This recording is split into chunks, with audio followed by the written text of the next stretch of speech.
What's up guys, NepentheZ here and welcome back to another MFL video where today we've got a lot to discuss, but not before starting with why and how I accidentally bought a Diamond Club. That is right guys, we're going to talk through today the situation with the Diamond Club. I'm sure if you're interested in MFL and interested in the kind of top end of MFL, you already know about the club that I bought anyway, but I'll take you through that here today. But before we get into that, if you're enjoying the content here on the channel and you wouldn't mind dropping a thumbs up, and if you're new, feel free to subscribe. That would be very much appreciated. And if you are new to MFL, we do still have, guys, for the next 5 days, the Disney Dapper promo. So if you wanted to get involved in MFL, there's a great reason to right now for a couple of reasons. Well, there's a great reasons for a couple of reasons. You know what I mean. First of all, if you go and sign up using the Disney link down below to Disney, buy their $6.95 pin set, you will get an immediate $25 entered into your Dapper wallet. Once you've got that $25 into your Dapper wallet, you can then go to MFL and the store, and we've got the new club promo for new users, which gives you a pack and a club at the same time. So you get a pack that contains 2 players in it, and you get a club as well, which is really, really good. So you get the starter pack and you get the club. And if you do that while signing up through my MFL link, which is in the pinned comment or the description below or on the screen right now, you will get another free player as well, which will be a common. But effectively, you can end up with 3 players, a club, and it would have only cost you about like $60. So it's not too bad. And then of course, as always guys, if you don't enjoy MFL, you can sell it all again and get, recoup some, most, all, more of your money back, which is always really, really nice. And so we've got a lot to talk about with the clubs that I've got, the plans that I made for last season. And I'm actually going to be going through a little bit more of the details of each club as I've kind of managed them in my mind a little bit more as to what the plans were and how I filled them up. And one of the things that I had as an understanding from people was, how on earth am I going to manage all of these clubs? Well, the truth of the situation is most of them are not going to be clubs that I care about the results for a few seasons at least, which is a significant period of time. So just making sure that we stay on the, just as long as we stay on the kind of like staying fit phase, that's where we'll be. Outside of that, I want to start by talking about the Diamond Heist. I bought this club for like $725 from XVIX. In the moment, it was a platinum club. There you go. So I bought it for $725. Myself, Josh XLs, editor Josh, and Air Japes. You guys remember Japes, Air Japes FIFA? Great little trio we've got. We love MFL. We love talking about MFL, and we've all got our own different ways and strategies of playing the game, which is always a lot of fun. But we decided to pull together to buy a platinum club because, obviously the Disney dollars have helped a lot, mind you, but we wanted to buy a platinum club. The idea, and I know this is potentially not necessarily frowned upon because I think trust the process has set the precedent here, but potentially frowned upon. The idea was to buy a platinum club, fill it with 80 rated players as to kind of like be within the expectations of the division, because obviously they've set minimum rating requirements now in each division to be part of it, so that you can't just like buy a Diamond Club, put commons in there, rinse the MFL, and so on and so forth. And I think that's really smart, to be fair. But the idea for us was to buy said platinum club, get relegated down to gold and then down to silver. And then with the 80 rated players that we bought to get relegated in platinum and most likely get relegated in gold, use those 80 rated players to then work back up the pyramid. So the reason why that was going to be, let me get some competitions up here. The reason why that was going to be interesting was because we would have had 2 seasons of progress with those 80 rated cards, whilst also stacking up some like pretty intense MFL. So that was the plan, right? And that is why we bought the club, because we wanted to literally, oh, can I not see the league phase? The idea, a long story short, or should I say long story long, the idea was to get relegated in, let's actually go to platinum.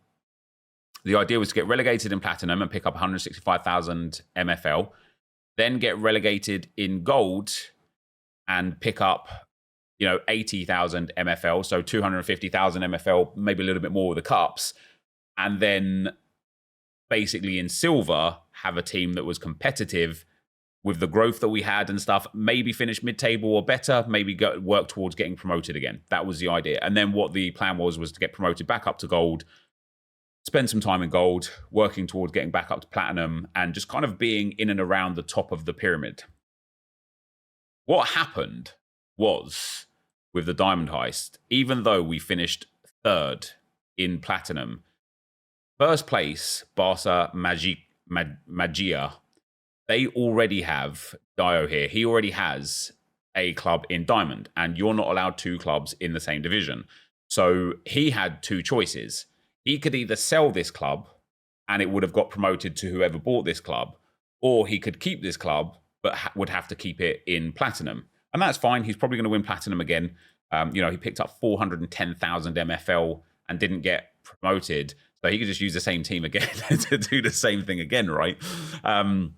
So then it would have gone down to Samba FC. Now, Samba FC had won their playoffs.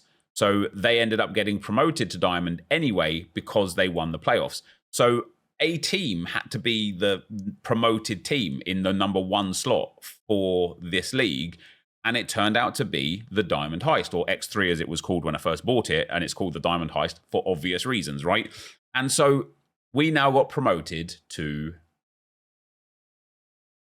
Diamond, which wasn't expected. We're not here to kind of like, ruin the integrity of the system or the game. It was completely unexpected. I even had no kind of like when there was some jeopardy around whether or not the club would get promoted or not, because Dio could do what he wanted to kind of maybe not promote us. That would have been okay as well, because we would have just carried on at that point with our initial plan. And as I say, the situation here is not to kind of like ruin the integrity of the game and the structure of the system that is in place with the leagues. But we're now in Diamond. So to be in Diamond, what we need is an 80, I think we need 11 or 10 83 rated or higher players to be eligible to play in. So the idea now is to bring in players on around 1% or less loans, because that is an equivalency to what you could get at like 5, 6, 7, 8% in silver and gold. And kind of get relegated and then go back to plan A and go and buy some 80 rated players and go down 2 divisions again and just take some MFL along the way. So first of all, if you're watching this and you've got some 83 or 84 rated players that you think would be a good fit for the Diamond Heist at around 0.75 or 1%, let me know, and we can get them into the team. And I might be buying a couple. You see Josh and Japes have both got one in each here themselves. I opened so many rare packs, guys. I got shafted, to be fair. But yeah, I might buy 1 or 2 myself to put in here. But the question that I kind of asked myself a lot, and the question I've had a few times was, why don't you try and actually like compete in Diamond? And I want to talk about this experience as openly as I possibly can, but also as pragmatically as I possibly can. And the truth of the situation of why didn't we and I try and stay in Diamond is because people want so much rev share for loaning players that would allow you to even just not get relegated, to the point where you would end up giving up around 80 to 90% of rev share if you wanted to loan the players in.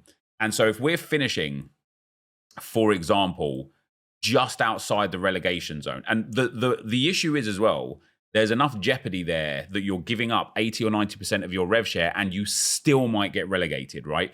If you want to get the best players to be up here and kind of all but guarantee your sustainability in the league, you have to give up 90% plus of your rev share. At that point, what we looked at it, if we're giving up, let's say we even finish 5th here and we're giving up 90%, we're walking away with 50,000 MFL, plus maybe some cup MFL as well on top. So maybe like 60,000 MFL. When you go down to like, let's say silver, if we look at silver, we could finish 4th in silver with first owned players and get 60,000 MFL.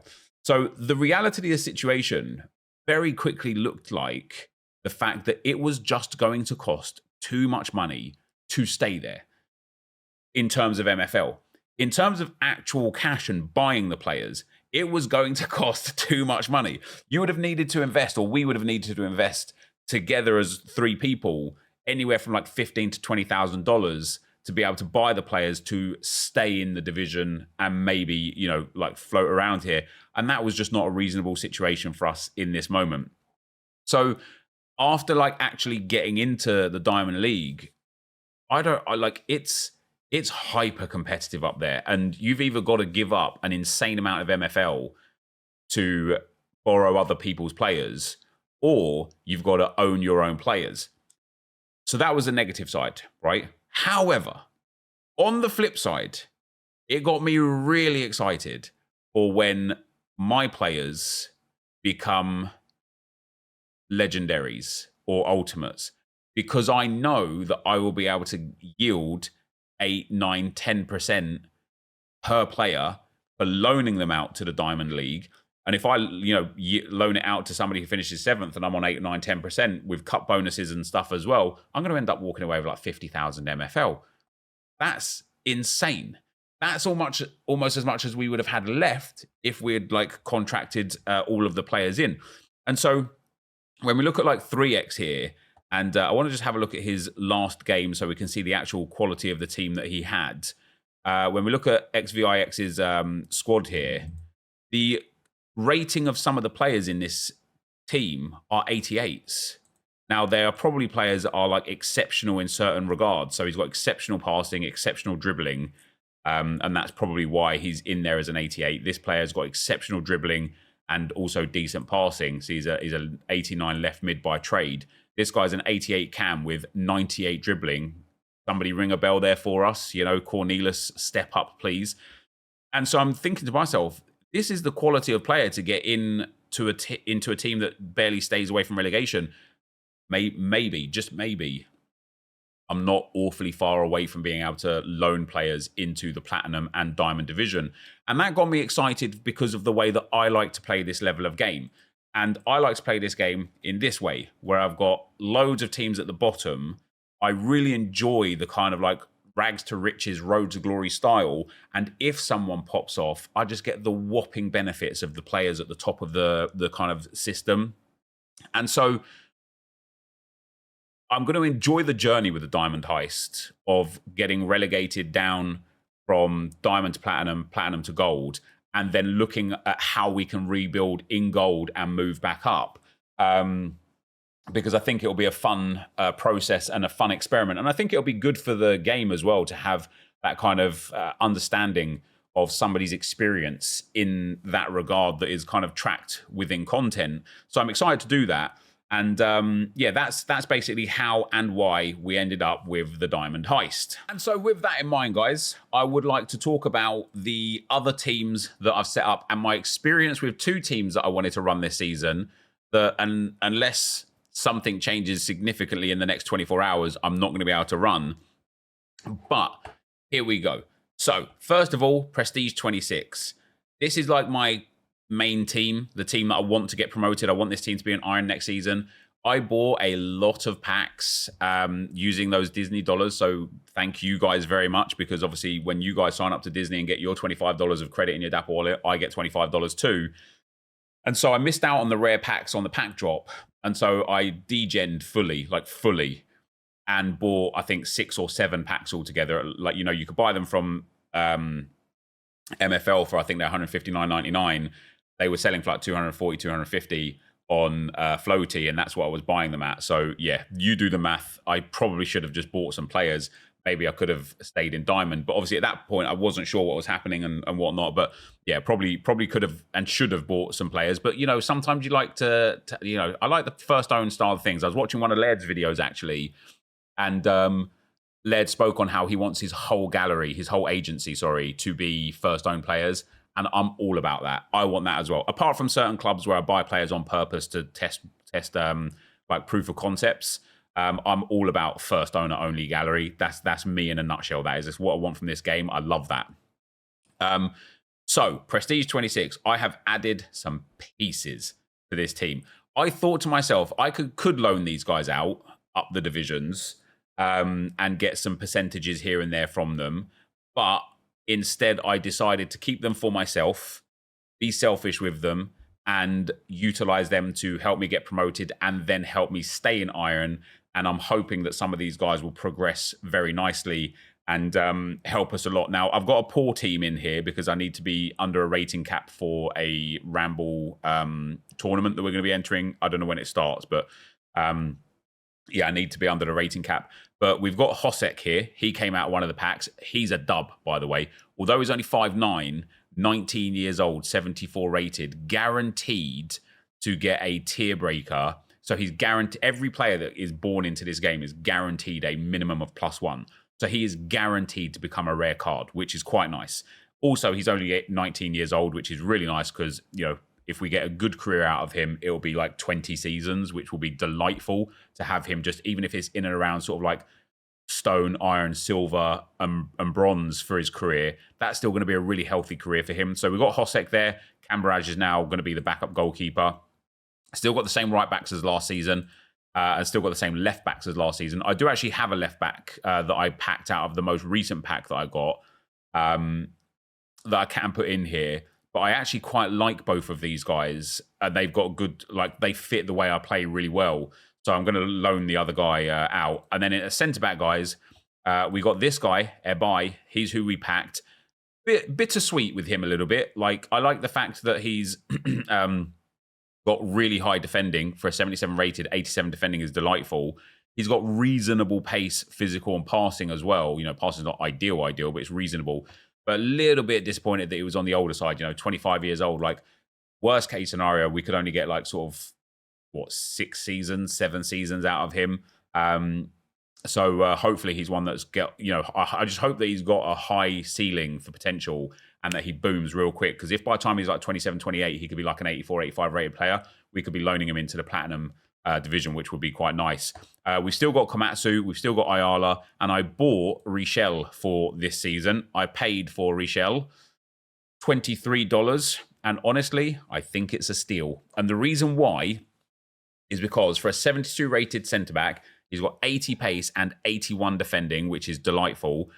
The fact that he's 30 factored into his like cheapness of price. But two things about a player like this. First of all, he was born in a season where the old retirement age was in play, which I believe was an average retirement age of around 36. Let me just fact check that, actually. I can't actually find the specific data. Right now, though, on the MFL white paper, it says most players will retire between the ages of 34 to 36. I don't know if that's the old one, and now it's been brought down to 32 to 34 for the most players' retirement age, or if it was a bit higher than that before, and this is the new kind of, it's been brought down. I tried to do a little look there, but couldn't find it. But long story short is he was born before the new retirement age situation had been introduced. And so even though he's 30, it's entirely possible, almost likely, that he will play well into his mid-30s. And as we know for a fact that because he doesn't have the retirement symbol here yet, we are still guaranteed 4 seasons with him. And every time a season rollover comes and he doesn't get that retirement age, we're guaranteed that season and 3 more.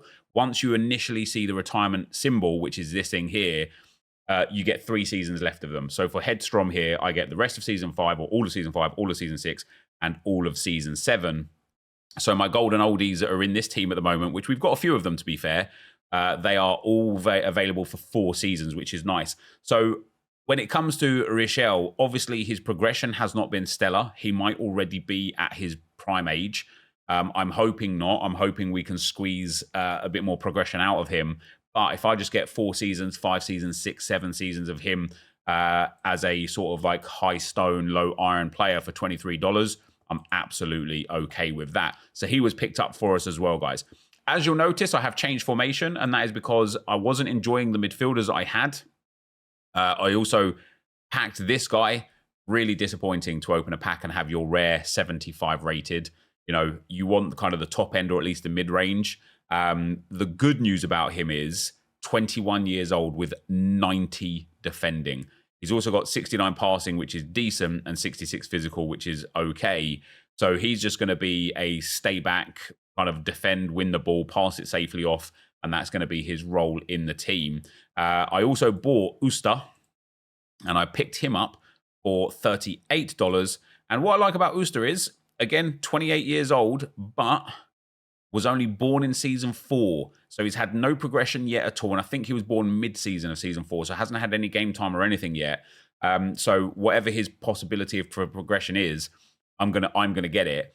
The fact that he's 73 rated, guaranteed +1 to a 74. If he's got +2 in him or a little bit more, he will become a rare during his career, which is great. And I really like his well-roundedness. For a 73 rated, he's got good passing, good physical, and good defending. So a really nice player for us there. And then Remco Moyes was in the team last season. He's still in the team this season too. The 2 right mids are still the same. Headstrong will likely stay with the team now, unless he's just not quite competitive enough in Iron for the rest of his career. And at left mid, we've got Aparicio still. And I did buy another left mid. I picked up Varela there for $31. His progression has been pretty stagnant as well. You know, he started off as a 66. He's now a 69. But the reason why I bought him, A, only 26 years old. B, and I really like players like this, left mids, pace doesn't account for their overall rating. So he's got really good pace. And then for a 69 rated, he's got 74 passing and 78 dribbling. As a backup left mid, that is a banging option for me. Yeah, okay, he can't shoot. That's fine. He's going to be our backup anyway. It's going to be sort of like 75% of the games this season will be Aparicio, 25% will be Varela. So it's not a big issue, the fact that he doesn't have like the absolute elite stats, but he is literally a B-Tech version of Aparicio. So really happy with him in the club as well. As for our centre mids, guys, I do have this guy here, Blixt. Again, another one that I got out of a pack, and another one that came in as a 75 rated. 26 years old for him, which is a bit disappointing again, but I like this quadrant of stats here. You know, 86 pace is delightful.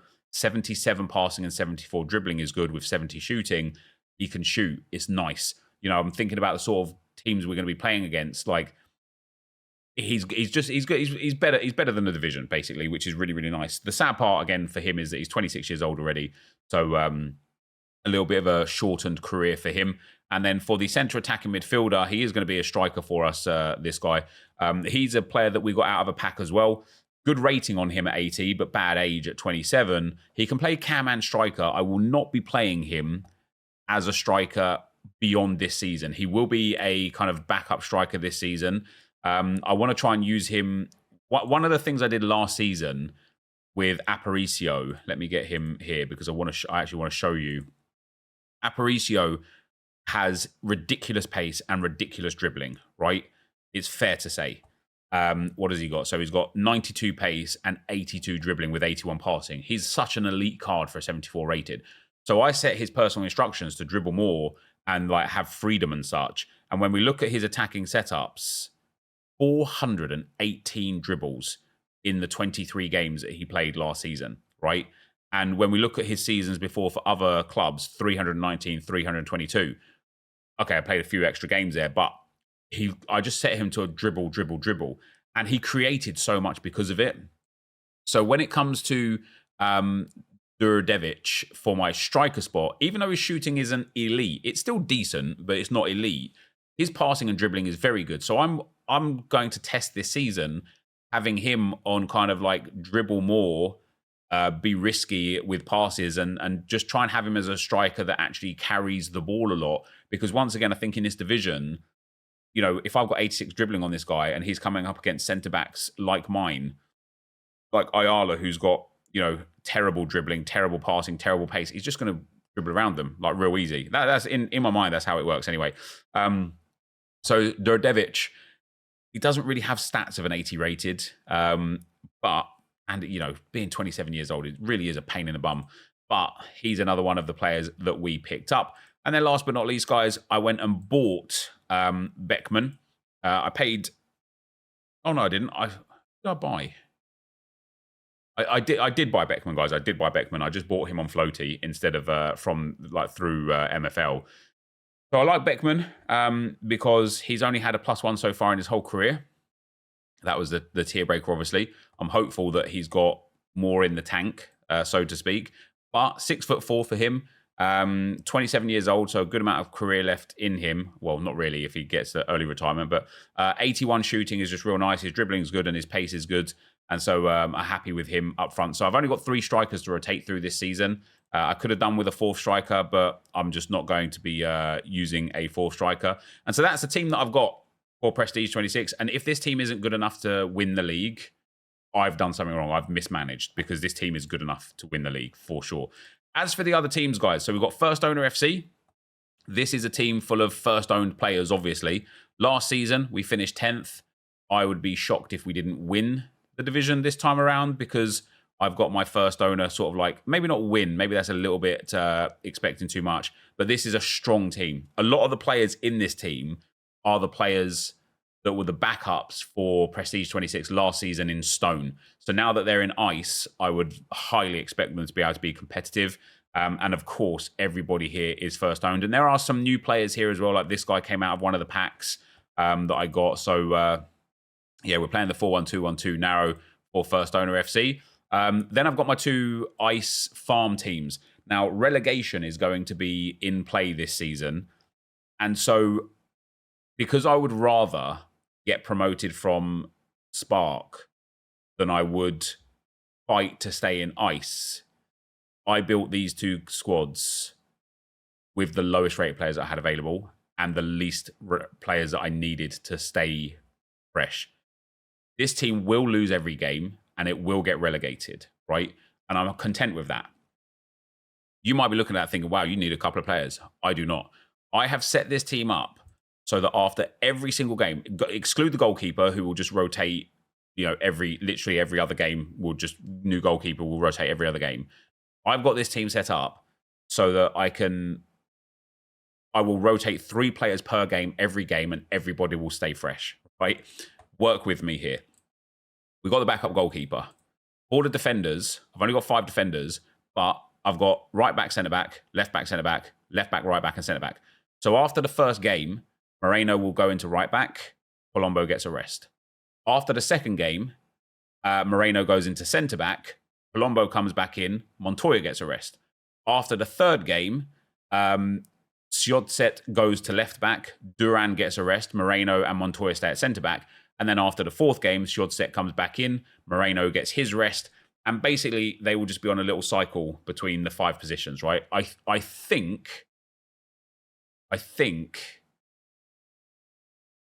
it will work. Time will tell. In the midfield, I have done something extremely similar.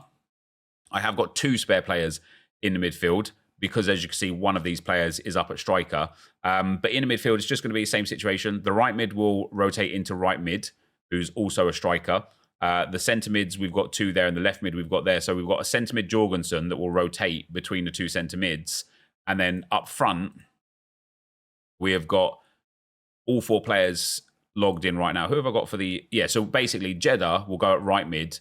Richardson will go at striker to give Cruz backup rest. Goulart will go at left mid, and the left mid is also a striker. So basically, the right mid and the centre mid will give whoever needs the recovery time, they will give them the time off. Because if the striker needs recovery time, he goes in at right mid, the right mid goes at striker. If a centre mid needs recovery time, back can go in at left mid can get the recovery time, or go in at striker, and so on and so forth. So I've meticulously planned with these players to cover every position for the season. And in any case, they're going to get relegated. Outside of that as well, we got Tunis Ice team. They're in the exact same boat. I think there's 1 extra player in here, though. I think it's not quite as sticky. Yeah, so again, we've got centre-back, CDM, left-back spare, right mid-cam, centre-mid-cam, and striker. And enough positions here where the right mid has also got right back. The left back has also got left mid. We've got the centre back's got centre mid. There's just enough positions here to rotate. And I will just, people will be like, this is going to take you ages to manage. It won't be. After every game, I'll just come in. Whoever's got the least fitness, I'll rotate the fitter guys in and boom. Because there is 0 expectations of winning anything whatsoever this season. They will just, all I need to do is make sure I maintain energy so that I don't violate the league rules and end up losing all my MFL, right? That's the whole plan. Then we've got Club 135. This is your club. This is the club of you guys. So the idea behind this club, of course, guys, is that I will be taking 20 players from the community, all on 5% contracts, no minimum game time guarantee, but I will be fair because it's 20 players anyway. Everyone will get a healthy share of gameplay. And the idea is to get promoted, and I take literally zero of the profits, but us, almost like a DAO for ourselves. But us as a community will just get this club promoted up and up and up and up and see how far we can take it. And you guys will just get a fair, flat 5%. This team, I would like to hope, is strong enough to get promoted out of Spark, which would be good for you guys. And it should also do really well in a cup as well. And then next season, of course, we'll go again. I'll take the 5%. You guys will take the 5% per player. And obviously, the proof of concept here will be that once you see me get promoted with this team, maybe you'll be like, oh, I've got 2 players that would be really good for the ICE 135. And so we'll do that. And so I am still missing a few players here. I've put contracts out for a left back and a striker that are getting loaned in as well. Actually, I've got the striker now. But I need, how many players have we got? Squad here. We've got 16 at the moment. I'm 4 short.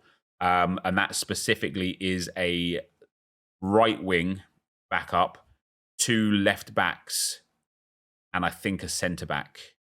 That's what we're missing for this. So I'll sort that out today before the transfer window closes tomorrow, and that'll be absolutely fine. Then we've got the Golden Oldies. Now, the idea of the Golden Oldies was to get 30-year-olds into this team and just try and take advantage of the older players. So 2 things with that. First of all, I just didn't have the time to kind of scout the market the way I wanted to make this team work. It's only in the Spark division anyway. And so this season, I've just used it as a farm team. I've just put the rest of the, a whole bunch of my players into here to hopefully just not finish bottom of Spark and do all right, get some progression. And I think as my agency ages, I want them to be first owner Golden Oldies. I don't really want to go to the market and buy players, but I also do want to go to the market and buy older players that have really cool properties that I can extract great value out over time. But I think for this season, I'm just going to have to use this one as a farm club until I can actually have the time to plan it out next season. And it's the exact same as well for the under-21 team. I just didn't have enough under-21s in my club to fill it up with a correct squad. And so this is just a farm team for this season. And for next season, I will try and facilitate the under-21s in there and see what we can do with those. So then we've got Pack to Glory. This, of course, the whole point of this one is to only players can enter this team can be players earned from the MFL for this team. So the last time that I talked about Pack to Glory, the agency, the MFL cost, the MFL experiment and the cost experiment, I was kind of getting a bit confused within myself as to what, they seem too close. After I was thinking about it, I thought, okay, the reason why they're not close is because the Pack to Glory, this isn't just about putting in players that I pack into this team. This is about this team only ever being able to use players that are obtained from packs that the MFL earned from this team. And so we've got a terrible team to start with, obviously. If this team earns 1,200 MFL this season, we get 2 packs. If those players are better than the players we've got, they go in. If they're not better than the players we've got, they get loaned out. And then we start accounting their MFL for more packs. So the idea is to build this team up using only packed players in this team. But that is the idea. But what I want to do with it is actually not loan out players when I pack them. If I've got a team that's full, I want to save the MFL from what this team earns, and then get enough to get an uncommon pack. Sorry, to get a rare pack or a limited pack, and start putting better players in this team slowly but surely. And so over time, it will hopefully slowly but surely earn enough MFL to start moving up the divisions. I don't think it's necessarily going to get real high up the divisions because it's non-feasible. But definitely moving from Spark to Ice and Ice to Stone, I can see that happening with this team. And if we get a player that just really goes, maybe then we'll have to reconsider. But that's the idea behind Pack to Glory, and the team is now filled up with pack pool players. We've then got Team Sweat. So Team Sweat is buying or building a team for promotion. Obviously, this team is expected to get promoted, even in Spark. You know, I know a lot of people have got like 70 rated players and stuff in Spark. By the way, I think you're crazy. Loan them out into Ice and Stone. You'll be way better off. But this team should be good enough to compete in Spark. And they're, of course, they don't all have to be first owned in this one. It's just about getting a team promoted, which is, fortunately, I'm able to use agency players, not, that I already had. I didn't have to go out and buy more players, which was quite nice. And then we've got, after Team Sweat, we've got the agency. So the agency is starting with loans or agency players and move to first owner to see how long it will take the transition. So the idea here is quite simple. We have got a squad full of players that, in theory, the agency, Evo FC, the agency, doesn't own. With the MFL that this club accumulates, we're going to transition to first owned. It's a very similar situation to how a lot of the clubs are run anyway, but it's more about just tracking it, seeing how long it takes, and then that's the end of the kind of experiment, and then it will just go into a regular team that are trying to like manage up the divisions and stuff. And so, this team's actually decent as well, and I do wonder if this team could get promoted out of Spark. And then for the cost experiment, I went and bought the whole team. I don't think I set the tactics up yet. So I literally just went and bought, I did set the tactics up. I literally went and bought $2 players. And so for the cost experiment, this is me buying the cheapest market players and seeing how long it takes to transition to first owned as well. And so every time we earn a pack, I'll sell a market player on. One thing that I really try to focus on with this team that you might notice is I try to get as young players as possible. I don't care if they're terrible. A, they could get good progression, which would be delightful. But B, I get so many seasons of career years out of these guys because I need to earn the MFL to replace them, basically, with only these guys. So these are going to be the guys that sit in the team for the next 10 seasons. And the MFL that they earn is how they'll be replaced. So I went and bought just as young players as possible just to extract as much MFL value out of them as possible. And there is something to be said as well about trying to keep a small squad with experiments like this, because the idea here is to try and get as much MFL per player as possible. So even if we finish, I mean, this team's going to finish the bottom of Spark, right? Without any shadow of a doubt. So if we look at the Spark division, it's going to earn 950. It might not finish bottom. Like there might be some worse teams out there or some managers that just don't play or whatever. But we're going to get 950. Give or take, maybe some cup wins as well. So maybe the aim is to try and get 1,200 MFL in the season. So if this guy here, for example, he's one of 1, 2, 3, 4, 5. Let me just go here. I think I've got 20 players in this team. 18 players. So if I earn 1,200 MFL, 1,200 divided by 18, that means his individual MFL everyone's individual MFL is valued at 66.6 MFL if we get 1,200, right? That's what they're all worth. That's what they've all earned. I would need to play them for 9 seasons to earn 600 MFL to replace themselves. So I need effectively, on average, 9 seasons per player, finishing on just 1,200 MFL per season to get this team replaced, right? And even then, that will still take, a lot of seasons. Jesus, I would need 18 packs. So it'd take 9 seasons. It would take 9 seasons to do it. If they have more than 9 seasons in them, they start earning more MFL than they cost. And at that point, we become profitable within the agency club. If, of course, they progress higher as well, they add more value, maybe they help us finish mid-table or higher, their cost, their kind of earning per player goes up to 70, 75, 80. It reduces the number of seasons required to replace every player. And then finally, if we open a 600 MFL pack that this club earned, and it's got, say, a 54 rated player in it that goes into the team, it's going to just generally, like, their value becomes even more valuable than 600 MFL because they've earned a better player that will last hopefully longer as well. So for me, this is a really fun experiment. I'm really interested to see how long it takes me. So I paid $2 per player here, guys. So I paid $36 for this team. and I want to see how long it takes me to replace the team. And if I can sell some players along the way, like if I can get, 2 players next season and then sell the 25-year-olds, or as they become 26-year-olds, sell them on and just keep the age of this team down, that would be very, very nice. And then we've got the MFL experiment. So the point of this one was, and now that we've filled it up, it is there. The point of this one was to start with loans or agency players and farm out the players it earns. But of course, only after it replaces itself. I was going to, so I talked to you guys a little bit in the last video about with this one, should I actually, the idea, the core idea is use this team, earn MFL, with that MFL, open packs to replace the players. Once we've got a team that is earned by its own MFL, we can then start earning MFL, opening the packs, and loaning out the players. And then when somebody comes to retirement, we'll just replenish that player with an MFL pack that this one has earned. But I did mention because that is going to take, probably honestly, probably 6 to 9 seasons, which is, potentially 6 to 12 months of real time, maybe even more than that.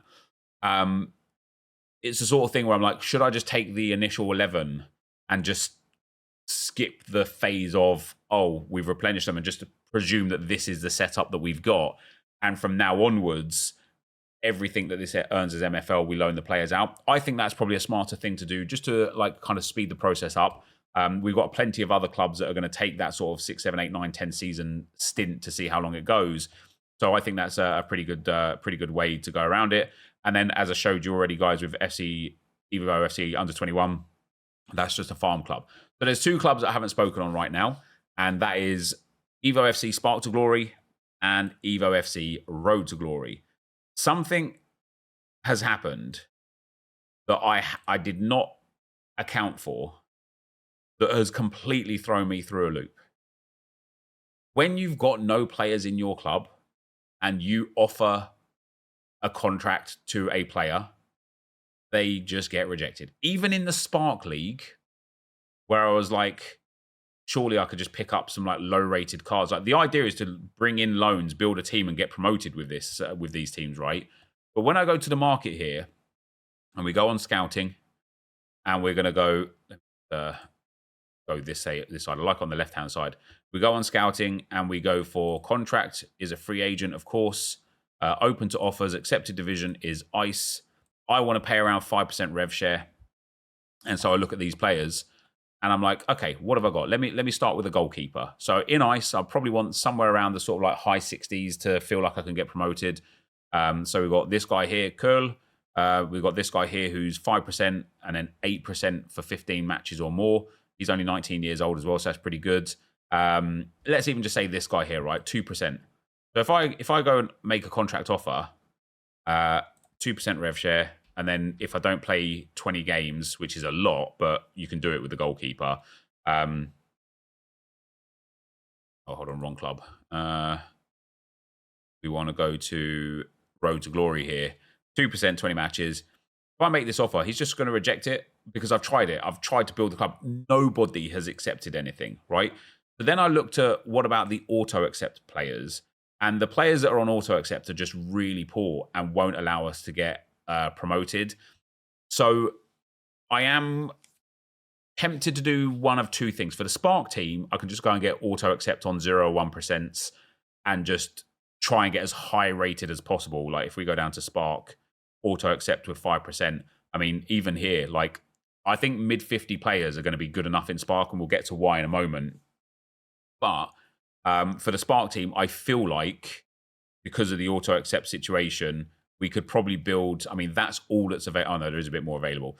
I think we could probably build a team full of sort of 54 to 58 rated players on auto-accept, or at the very least, pick up what I would consider backups and go and get some auto-accept. I wonder if we've got any 1% auto-accepts, 2% auto-accepts. Just go and pick up these guys, these 54 rated guys, on auto-accept 2%, just to fill out the club a little bit, so that when I go for a player that I actually want, somebody's sitting there looking at it going, oh yeah, do you know what? He's actually building a team.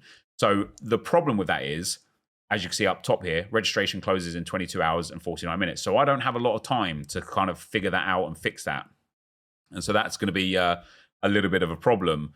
And it's the same with the Road to Glory team as well. Now, I do have still myself a whole bunch of players that are free agents. There's the other guy that I packed. 24 years old for him, which is quite good. It's got a few of these guys here that aren't there. So I can just go and fill like the Spark Club up with these guys and have just have another farm team for the season with the Spark Club. But the Road to Glory team in Ice, I want it to stay in Ice. I really do.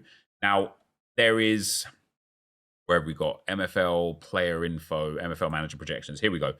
In here, if we look at the data center, where was it? Discover, there was something that I saw Jimbo was looking at, and it was showcasing the percentiles of quality projection. Oh, was it division levels? Here we go. This is only to Ice last season. Yeah, I don't know. I'm going to have to try and find it, I think. Club info, maybe it's in. No. Projections. Not yet. It's not what I wanted to look at. Tutorials, it's not there. Data center. I thought it was here. But it's not. It was on MFL player info.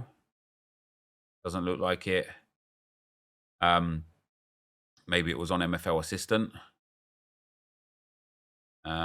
Doesn't look like it. If it is, I don't know. I don't know how to navigate it to get there. In a nutshell, the top clubs in Spark that are registered at the moment had like 70 odd, your average team rating of 70, which is excessive. Obviously, they'll get promoted. But the 75th percentile clubs had an average rating of like 55. I need to find it. Right. I found it off of Jimbo's Twitter account. He's who I saw it from when I was watching the When Dirtcast stream. So the best club in Diamond is 94.38, blah, blah, blah, blah, blah. The best clubs in Stone are in like the 80s and stuff. You know, mine's kind of like mid-70s, but that still puts me in the top, sort of well above the top 75 percentile. In Ice, in terms of the clubs with at least 11 players signed for Season 5, in Ice, the worst teams are at the 43.87 section. So if you want to like stay away from relegation, and obviously still a bit of context has to be applied for managers changing their teams last minute, adding more players, tactics being important, rotation and fitness and stuff.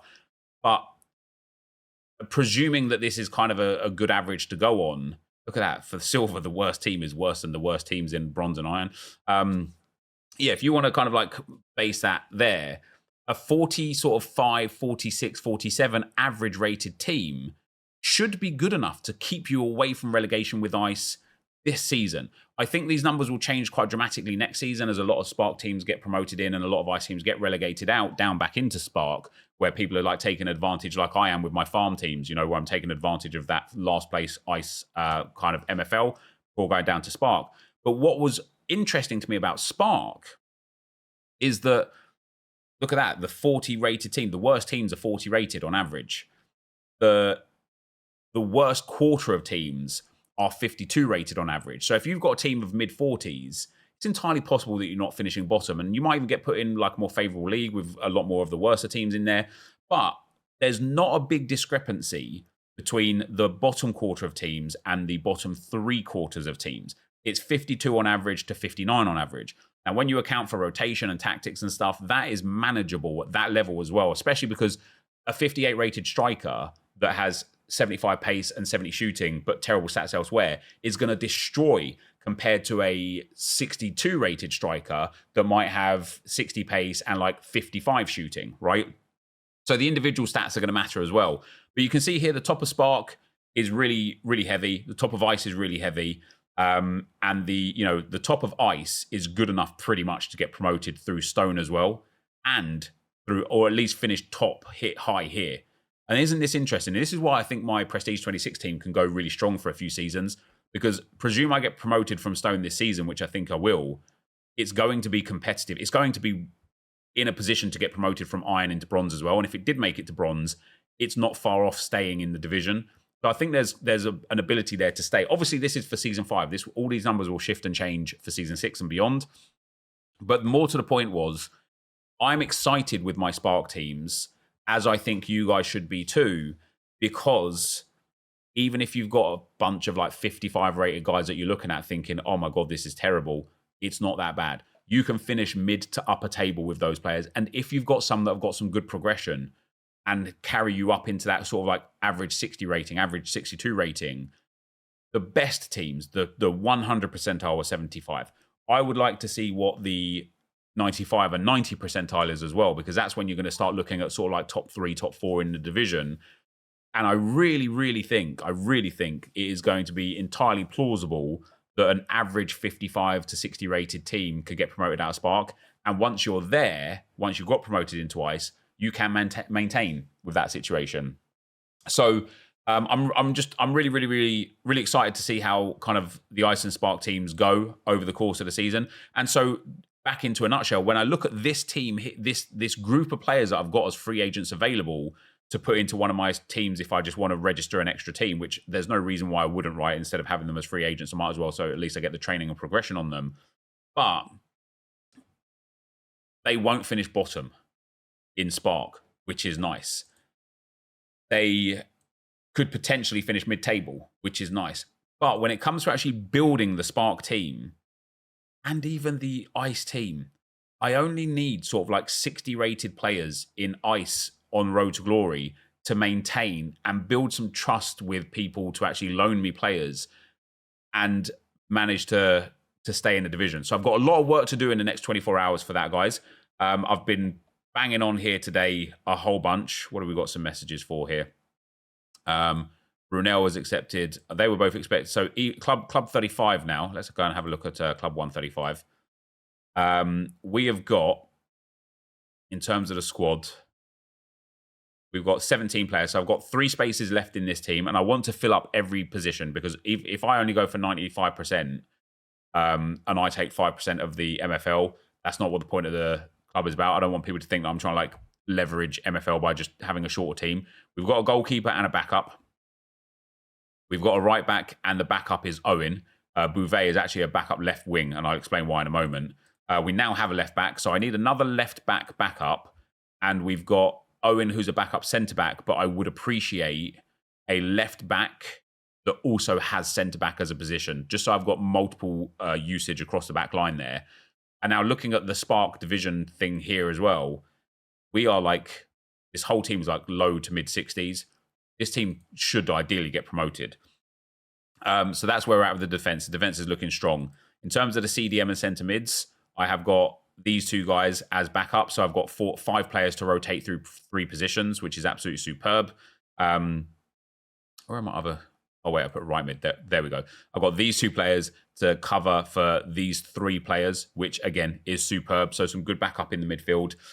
When it comes to the striker spot now, we've got our backup there. Brunel is backup for Josipovic. Both good players with good properties, which is good. At right wing, I don't have backup. So I need a right winger, I need a left back, and I need a centre back as my 3 spare players, guys. I did think I needed a left back that was also centre back, but I don't. So I need a right wing, a left back, and a centre back. And then at left wing, the backup is this Bouvet guy, because even though he's a 51 rated player, once we plug him into left wing, he's a 59 rated left wing, which is absolutely brilliant. So I need 3 players for some backups, guys. And as we are, though, we're pretty much there with Club 135. So I'm excited to play with this team throughout the season and hopefully do you guys a solid and get you guys promoted and do some good cup runs and have you guys earning some good progression, because this is really good team for training as well, because the average rating is brilliant. There's no one that's like massively excessive that's going to take a hit in rate in training XP or anything like that. And yeah, that's where we're at for today. So for now, guys, as always, thank you very much for watching. I hope you enjoyed it. If you did, be sure to leave a like rating, comment, subscribe to the channel if you haven't already. And I'll see you next time. I'm out. Peace.